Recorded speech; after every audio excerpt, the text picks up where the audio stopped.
Hi guys, I am not the professional speaker that Dimpna is. I've just peeled myself away from Peppa Pig and Bluey, so to come up here and do this. My friend Ronan rang me and said, hey Ange, the Irish Support Agency are looking for a teacher who taught at home and taught in Australia. Would you be willing to help out? And I said, sure, yeah, no problem, Ronan. Except Nicola, if I had known today that I would be standing here presenting in the Gaelic Club, I would have run a mile. But anyway, I'm here now, so let's get moving. A little bit about myself. I started off as a science teacher at home. I skipped over then to do primary school teaching. I taught in Ireland for a while, and then I came backpacking to Australia. I started working in the public school system, and then I've been working in the Catholic school system as a classroom teacher for the last 14 years. So I kind of come here today with two hats. I am a teacher, but I'm also that Irish mammy who only recently was on the exact same road as you guys all were, looking for a school. And despite the fact that I was actually teaching in Sydney, I still had a million and one questions, and I think all my friends at the same time as well did, and our heads were melted with all the choices. So I totally understand how you guys might be finding this daunting. Okay, so today anyway, hopefully by the end of this you'll get a bit more direction and answer a few questions. So I have 5 topics that I'm going to talk about today. That is the school calendar, the Australian curriculum and how it compares to the Irish one that we all know. I'm going to touch a little bit more, Dimpna mentioned it, but I'm going to touch a little bit more on some of the similarities and differences between the 3 systems, public, Catholic and private.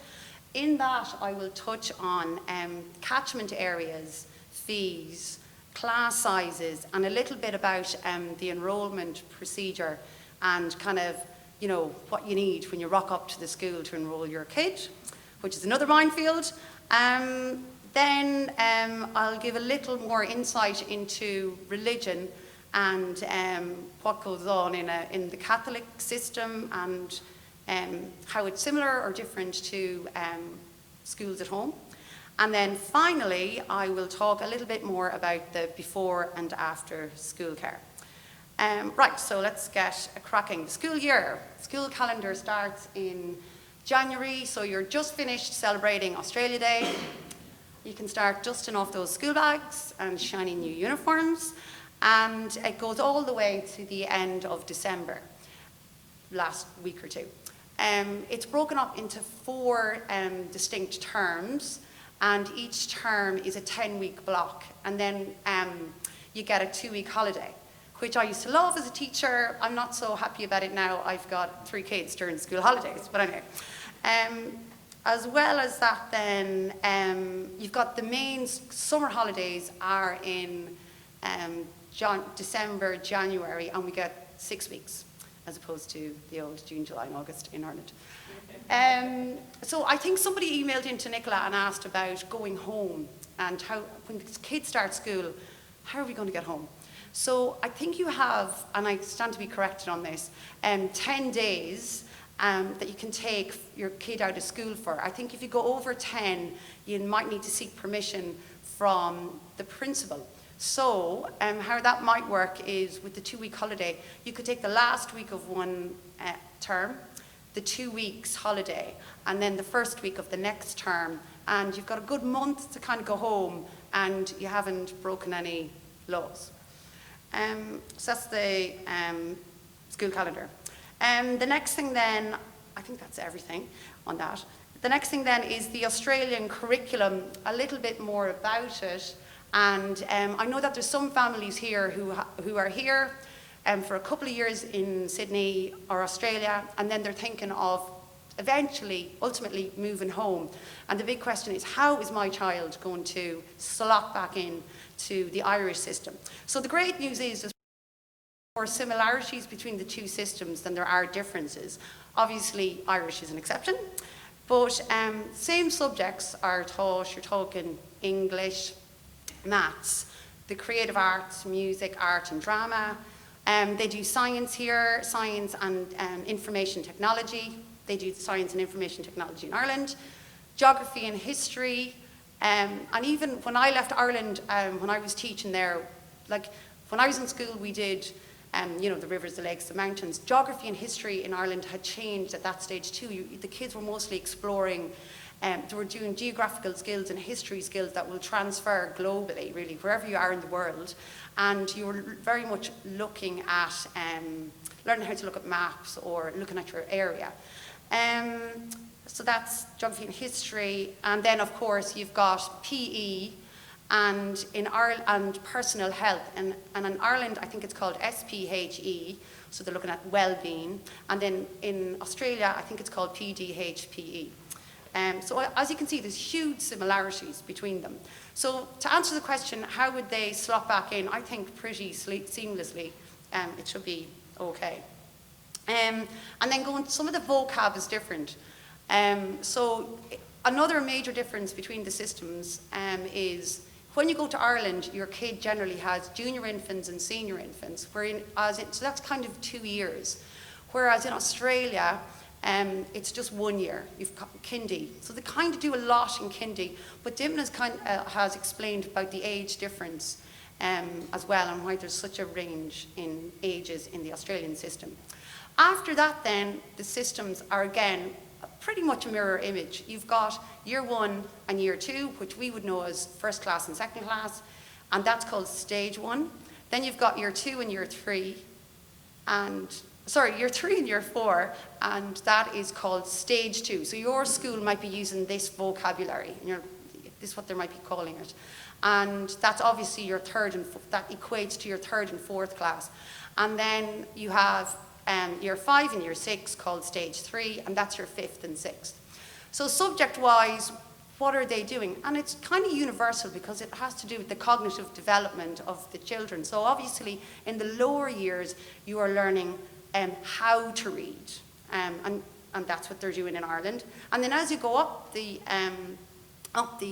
years, just like in Ireland, the complexity of what they're studying gets that little bit harder, I suppose. So by year 5 and year 6, they're doing more abstract things like decimals, and rather than learning how to read, you're doing comprehension, inferential comprehension, and reading for information exactly like you would be doing in Ireland.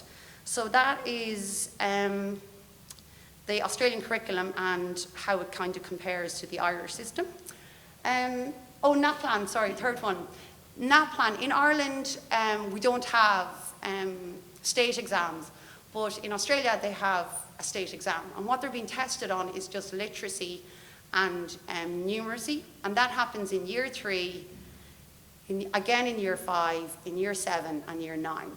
So in literacy, they test reading, writing, and spelling, and then maths is just the overall maths curriculum. Whereas we don't have that one in Ireland, say. So the next thing then I will look at is touch a little bit. Dimna already spoke about the systems, and I'll delve in a little bit more. So we have 3 different systems: the public system, the Catholic, and you might hear the word Catholic systemic, and then private or independent schools. Sometimes you might hear the word government school. So government school, public school. So over this, I'm going to cover catchment areas, a little bit more in catchment areas, the fees and what exactly they might be, and then a little bit more on this class sizes, and then exactly what you might need, the paperwork you might need to be calling home to Ireland to get to sign up. So, catchment areas. You are entitled to go to the public, every person is entitled to go to the public school in your area. But the $1 million question, so for me, for example, I have 3 public schools around the corner from me. So the $1 million question is, how do you know which school you can go to? And it was actually Nora who told me about this. There's a little thing on the website in the New South Wales Department of Education, and you literally just put in your address, and it will tell you you're in the catchment area for this school. So a little bit about the catchment areas. So for me, for example, I have 3 public schools on my doorstep. On my doorstep. I have one 800 metres up the road, one 900 metres down the road. And I put in my address, actually, after Nora told me about it. And I'm not entitled, I'm in neither catchment area. The catchment area, my house is in another school, which is like 2 kilometres in another direction. So I guess the point I'm trying to say is, if you know that Jimmy Joe down the road is going to a school, that might not necessarily mean you're automatically in the catchment area. Catchment areas are formed due to demand. So if there's a high demand on a school and there's a load of kids going, and the catchment areas can change from year to year. So it really depends on the school. So it's worth getting out there and, well, you can use that thing. I didn't know about that little locator at the time. But call the school as well, and the secretary will let you know in a flash whether or not you're allowed to go in. The other thing though, the caveat with that though is, let's just say there's a school, you're not in the catchment area and you really want to go to it. That's not to say you can't go. If it's all down to demand, if demand's not huge, they don't need to start using address codes. So you might very well be able to go to that school, and I think you fill out an out of area enrollment form, or the school might just say, cool, yeah, come along, it's fine. It all depends on every school is different. The next thing then, Catholic schools, they don't seem to be as stringent. They will take people out of area. The class sizes, or the schools tend to be that much smaller. I suppose it's a smaller community. They're not strict on catchment areas. Again though, if demand is high, they do start using criteria. And I think the criteria they start using is they will look after the Catholic community first in that area. Catholic schools do take people who aren't of that faith, but you need to know that once you enter into the Catholic school system, you are obliged and you kind of sign on to participate in all the religious aspect of the school. And by that, I don't mean you have to have your First Holy Communion. I don't mean that. I just mean that your kid, you can't say, actually, I don't want my kid to participate in the religion. Can you, find something else for them to do? You signed up to the Catholic school system. They'll have to participate in all the day, or religion classes. So that's the Catholic catchment areas and criteria. And finally, the private schools, they don't really have out of area. That doesn't come into it. Really, they'll take anybody from out any area. But you might have to do an entrance exam, and sometimes you might find that people have their name down when the baby's born. They start putting their name down in private schools as well. So they might work off that list. Again, it all depends on the school in your area. So next thing is fees. So all public schools or government schools are free. I mean, you have to pay for your uniform and excursions or trips, and that will be extra, but there's no fee to come in. Next on the line is the Catholic system. The Catholic schools do charge a fee, and it's generally between $3,000 and $4,000 per child per year. How it's calculated on the socio-economic, each school in the Sydney Catholic schools area could have different fees, and they calculate it based on the socio-economic area that the school is in. And finally, class sizes. So another difference would be in class sizes. The public school have said, we will try as much as we can to cap kindy at 20 children in the class, give or take 1 or 2. But this does increase, as Dippin has already covered this. As you go up to year 1, that might be 24 kids in the class. And as you come up to year 2, that could be, 22 in year 1 and around 24 in year 2. So you can see in Ireland, I mean, you could have classes at that stage of 27, 28, 29, even I have friends who have 32 or something in a class. The Catholic schools, on the other hand, have said they will cap their classes at 32. Now, what that means, that doesn't mean if there's 31 children enrolled in the school, they're going to have, they will make one class. They may not necessarily do that. They might have two. They might do 15 and 16. Again, it depends on the school. So these all might be all questions. If you rock up to open nights, you might ask, what's your class procedure, class sizes? The last thing then is enrollment procedure and what do you need? You need, when you rock up, you're going to need to fill out an enrollment form. There's links somewhere in this presentation. And both the public schools and the Catholic schools have their enrollment forms online, or you can just tip into the school and they'll give you a pack. What do you need? For public schools, you might need a birth cert, and you need the good old immunisation forms, which I know if anyone has any kid in childcare, that's the bane of my life. Well, you're going to need it, I feel like, for life. And you need your immunisation forms. And then in the Catholic school, you may need a baptismal cert. So you might be ringing home to Mammy as well to get that. And then in private schools, some of them might have an entrance exam. I'm not sure that's common though with kindy, but if you were to change, some do entrance exams. So I think that covers, and sorry, similarities then between the three systems are every single teacher, regardless if they're in the public school, Catholic school, private school, they all are teaching off the exact same curriculum.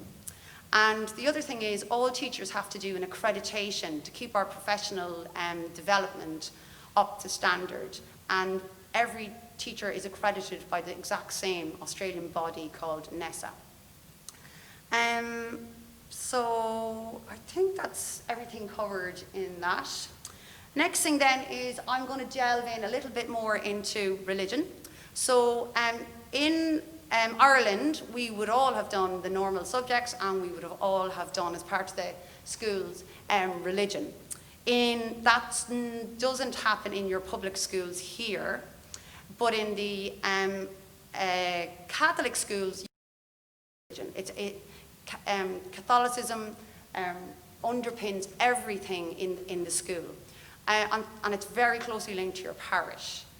As well as that, they have, what they don't have in Ireland, but they do have here in the Catholic school system, they have a religious education coordinator, and that is one person in every single school is in charge of religion, looking after the whole religious aspect of the kids and teachers of the school. And religion must be taught for 3 hours a day in the Catholic school, in the lower years. A day, sorry, did I say a day? Thank God, yeah. Sorry. It's a lot. Oh God, I knew I'd slip up, but I'm just happy I didn't fall off that stage. A week, sorry. Thanks for keeping me on my toes. And then as you go up to the senior years, it's 4 hours a week. Woo! So the next thing then, so I think, and then a parish priest is the local parish priest sits, is involved in interviews, and it sits on the board of management, whereas that doesn't happen in public schools. Right, how about, so someone had a question, right, I've kind of decided I'm like my public school, but I really want my kids to have the sacraments that I had, you know, the Eucharist, Holy Communion and confirmation. I'd like them. Just because you enroll in a public school doesn't mean your children have to miss out on that. So generally how it works in Australia is your school, your local public school might have a thing called scripture. And during scripture it's generally 40 minutes to 1 hour a week. And it caters for the community that your public school is in. So a teacher of each faith can come to the school, and all the kids then go off with their different faith teacher. And so if there's a catechist might come to your local school, and your child then will do 1 hour or 40 minutes of religion a week. But as well as that, and then maybe there might not be a Catholic teacher in your particular area, that still doesn't mean you miss out. You just keep in contact with the parish, and generally what happens pre-COVID, it's in the bulletin of your local parish. You can everything's pretty much online now. They might advertise when Holy Communion is going to be on for that year. And the kids then will go for a work. The kids that don't attend the Catholic school are invited into the school, and they'll do a workshop or a 1 day, or maybe it might be 3 days, 1 day a week, preparation. And it's the Catholic school teacher who's preparing her first class or fifth and sixth class for confirmation that will welcome the kids in. So this year with COVID, and they couldn't mix the schools, there was no mixing in schools, no big deal. The parish priest had, they sent out the preparation, which was prayers, a little story about the Good Shepherd, and little things all done online. And then the kids you could prepare your child, and then you went to, Nicola's hurrying me up here because I talk too much. And then the priest put on another day, so the Catholic school kids went 1 day, and the public school kids or any other kids went the next day. So I guess the point I'm trying to illustrate is, if your child need not miss out on that religious aspect. Right, before and after school care. So we are no longer living in Ireland. We don't have Mammy and Daddy and all those lovely brothers and sisters to pick kids up from school. So we might be needing some help. And some schools offer what's called a before and after school care. So I guess it's really just a childcare service in some schools. Not every single school will have it. Some schools have it on their premises. However, it is, if you enroll in a school, that does not mean you are automatically enrolled in the before and after school care system. It's privately run, and it's another enrollment, another immunisation, Sarah needed. It's another enrollment again. And sometimes demand for the places in these before and after school care can be limited, and you might even need to go on a waiting list. But general information about it is they kind of open at 7 a.m. And then pick up is around 6. If there isn't one with the school that you choose, that doesn't mean you need to miss out. They sometimes can travel between schools. So I know, for example, with me, the school I taught in had the before and after school care on our premises, and one of the employees of that centre walked across the road, picked up all the kids from the neighbouring school and walked them down to the before and after school care centre. And I think Nora told us that even sometimes they have buses that can ship them. And I think that is everything. Oh, sorry, one more thing before I go. There's our list of some of the websites that I mentioned for enrolment forms and that little school finder. One thing about school finder in the catchment area which blew my mind when I did it was I put in my address, and then I put my neighbour who lives, I can see her front door, and we're in 2 different catchment areas. So the boundary line is literally one side of our street goes in one, is in one catchment area, and one side is the other. So yeah, crazy system, but that's how they've done it. Just to give you the heads up on that. And I think that is pretty much everything. But I just want to say that I think all of us come here, well I did anyway, and I wanted to know which system is better, which is the best system. And I think the answer to that, and Dimna hit on it as well, no system is better than the next, really. You have to decide what is good for your family, and each school, so it's down to the individual family and what your needs are. But on top of that, it's go and visit your schools. So if they have open days, or you can hop online, nothing beats going down to the school as well if you can. And if sometimes they have open nights, either during the day you can go and see the school, or to take care of parents who are working. They sometimes have night seminars as well. And that's a great chance to see a school and meet the principal and see the team and chat to teachers. And you kind of really get a vibe of schools as well and when you go there. So anyway, that's me done. I think we're not all now ready for tea. Oh no, I have to do a question and answer. Oh what? Yeah. Please go easy on me. I also wanted just to mention that the before and after school care often accept the childcare, the CCS, the childcare benefit, because whenever I rang up to inquire about it, they had told me it was $25 an hour, which was like, oh my god, what? But then once you they figured out between Centrelink then if you receive the childcare benefit, the payment, that it brings it down to something like maybe $10 an hour. Oh, brilliant. Yeah. Okay, so and that's the same for vacation care as well. So whenever the school holidays is on, the vacation care is in the school, on the school grounds for the same hours right from before school to after school.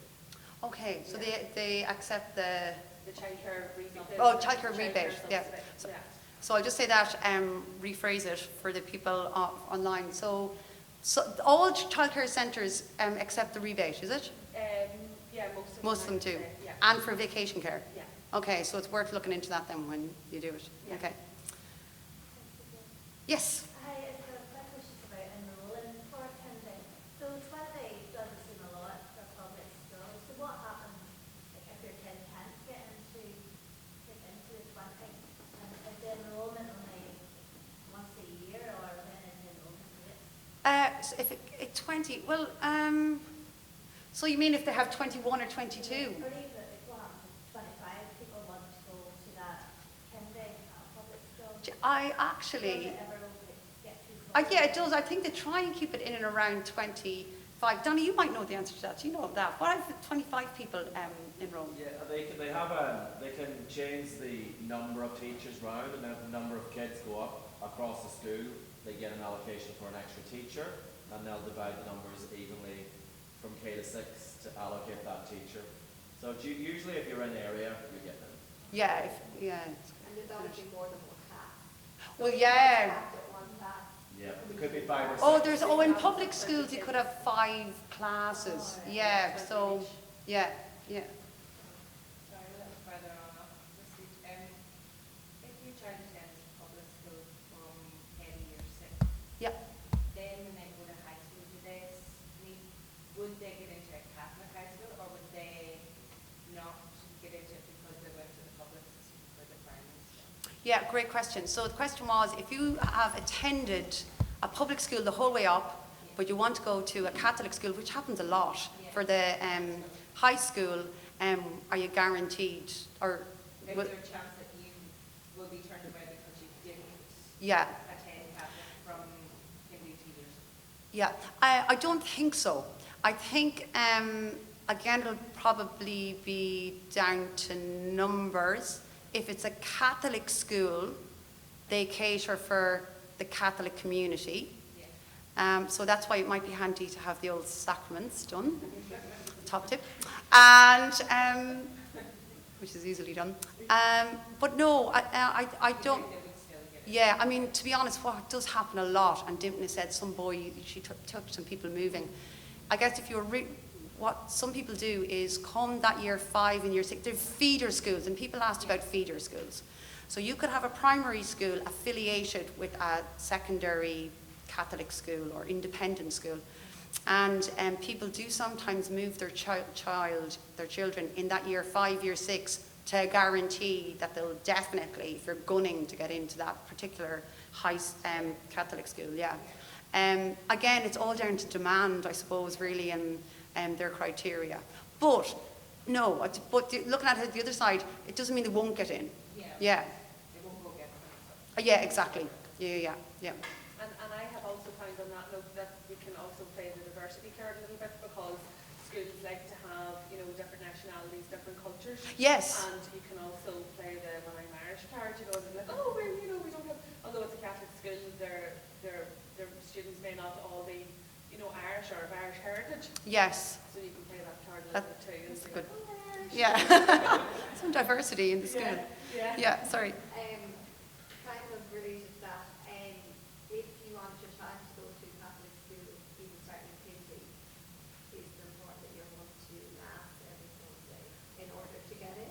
Yeah, I don't, to be honest, I'm not entirely sure. I can answer it. Oh, brilliant, yeah. We live in Botany, we enrolled our girl in Dixie, Yeah. and we didn't send massive Dixie when it was overall.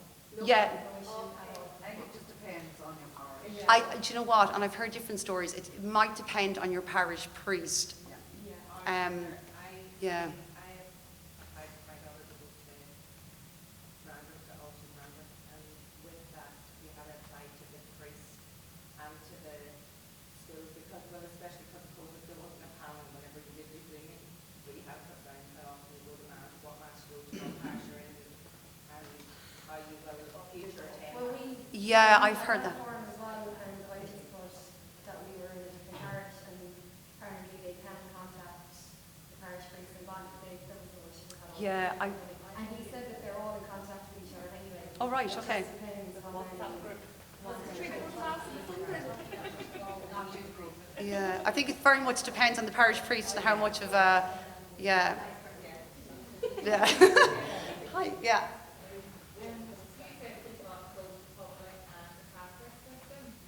I did, yeah, for a while, yeah. I guess the main difference is, I guess, yeah, so main difference is, well, religion is probably a big one.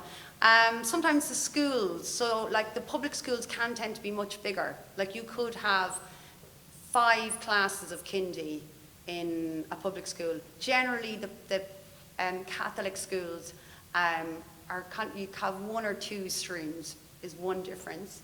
Curriculum is pretty much the same. Parish priest can have a huge more involvement in the running of the school as well. Any more differences? That is, that's pretty mainly it, really. Yeah. Like just experience from working as a nanny and things, I Yeah. found that with the kids attending private school, the resources within the school were a lot better because, you know, they obviously had fees and fees went towards the resources that the school had. Yeah. So, and like maybe the opportunities for excursions and things would have been maybe like a bit more, like, you know, like where like, the public school might go to the local park for a picnic, where the private school might go on a ski trip, because it's just that Yeah. financial differences, I thought, 100%. were a lot And different. so when you're paying $30,000 a year for your kids' education, Ski trip, right? you'd be wanting a ski. You'd be wanting, yeah. This is exactly it. So if you've seen some of the private schools, I mean, Yeah, they're shining in on like interactive whiteboards, where the public school, they're still using like a whiteboard on the Yeah. tester, you know, so exactly. it's But just no difference to how the children are taught or anything, but it's just high there's tech difference or in the resources. yeah, and that's what I mean when I say you have to look at what you value as a family. So, for example, yeah, there's a private school up near me. They have their own private swimming pool, but that doesn't mean the kids in the public school, they go swimming they book out the public one. Or actually, the school I taught in, we booked out the private school swimming pool, and we just took buses there. So I guess you have to, and I know in the public school, my local one, kids are doing dance, chess, coding is available. They have a school band. Like the public system, and I'm sure Danny's going to touch on this in a while, they have, as he says, they've raised their game, and they've had to as well. So that's why I say get out, go to the meetings, chat, and see. You will be surprised what could be available in your public school. But yes, you're not going to get ski trips. Yeah. Did you want to speak? Sorry. I think you were probably addressing the questions. All right. Okay. And it's a really quick question. I was kind of shocked to hear that there are state exams for primary school students. Yeah. And maybe this was covered by Dim and I missed it in that website that has a lot of information on schools, but they publish the results that individual schools achieve in the state exams. Yeah. They do. So you can look at it and say those kids are failing. It's a harsh thing to But say. those Kids exams, are doing really well in this Yeah. school or That's those a, exams can be skewed as well. Like they'll remove people who will lower the results. Can they do that? Yeah. Yeah. they'll do it. So what's the point? What's the point of doing So that exam? we don't always believe what we see on the website. You gotta go and get into the schools and meet them. And Yeah. speak to people. So, and I guess what someone talked about challenges sometimes. If you look at an area that is quite affluent, and high socioeconomic area where mommy and daddy are English speaking and they're tertiary educated, you'd sort of be expecting that those kids have a better chance at scoring high on a literacy test. And you go to other areas where there's a lot of non-English speakers. So it's interesting to look at the results. It doesn't mean that these high socioec are blowing them out of the water. So the results are one aspect of it. So have a look. Definitely they're one part of the jigsaw, but it's not everything. Yeah. So it kind of seems, so what would you say the first year was that they did that exam? Year 3. So they're like, They are, year 3 to be 9 or 10, 8 or 9. 8, 9. The point of the exam is more so for the school then? Because does it reflect anything for the child? Does it like, does it do anything It's for a them? collection of data. Yeah, Oh. but it doesn't, like the So child that is wouldn't affect naturally their, judged like, on. their high school, their, like, yeah, so like, it wouldn't be like, look at how they scored in their year. Does it affect them going No. forward? There is high schools that will ask to see their NAP plan results, Okay. their So year the- 5 NAP plan. Okay. And that will tend to happen in a lot of the private high schools. So there's a big cohort of people who choose public school in primary level, but will then jump to private system for high school. And high schools in the private sector will want to see NAP plan results. Okay, so they are. One top tip though with the NAPLAN results when you get on, it's about, maybe not results, look at the school and what was a kid or the bands at year 3 and where they moved along in year 5. That's maybe a better way of looking at the results than did everyone in the school get an A? Did the school progress them? Or did they go down? And I mean, I think if you're seeing in year 3, the majority of the kids got whatever, A's, but by the time they got to year 5 they were going down, down, down. That might be something you might look at rather than up and down. Sorry, there's a man at the back, yeah? This is just regarding enrollment and timing, I guess.